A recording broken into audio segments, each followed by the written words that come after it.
Beginners, huwag ka po magtataka kung ang iyong baboy inahin ay makararanas ng ganitong klaseng pangyayari matapos po siyang nabulugan. Magpapatuloy po tayo pagkatapos po ng intro.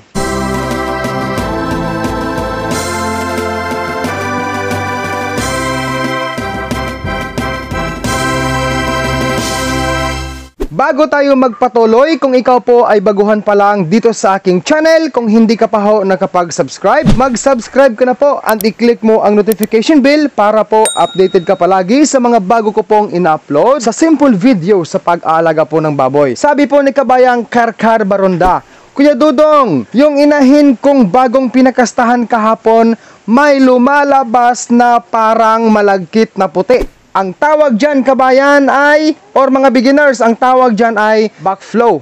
Yan po ang ibig sabihin yan, na merong lumalabas na mga puting likido sa ari po ng inahin after tayong nagpabulog sa kanya. Siya nga pala guys, sa mga expert dyan, mabuhay po kayo. Ganito yan, i-example ko na lang po itong aking nag-iisang baboy inahin. Ako po ay nag-AI sa kanya noon for the future fourth parity sa mga alas 12 ng tanghaling tapat. Yun po ang first na AI ko sa kanya. Sinundan ko ang pangalawang pag-AI sa kanya bandang alas 7 ng gabi. At bukasan, meron pong backflow na nangyari. Yung puting likido na lumabas po sa ari ng mother pig ko, yun ay talagang normal lang po yan mga kababayan na mangyayari ang ganyang klaseng pangyayari na backflow na yan. Dahil marami po ang similya ng barako na atin pong naipasok kay mother pig sa panahon na tayo ay nagbulog sa kanya. Base lang sa obserbasyon ko ito totoong naranasan ko sa aking munting baboyan. One day after ako nag-AI, meron pong backflow na nangyari. Yung first day, second day, third day, meron pong backflow na nangyari pero paunti-unti lamang. Inisip ko, normal lang ito dahil marami nga akong naipasok na semen na mula sa boar, no? Yung semen ng boar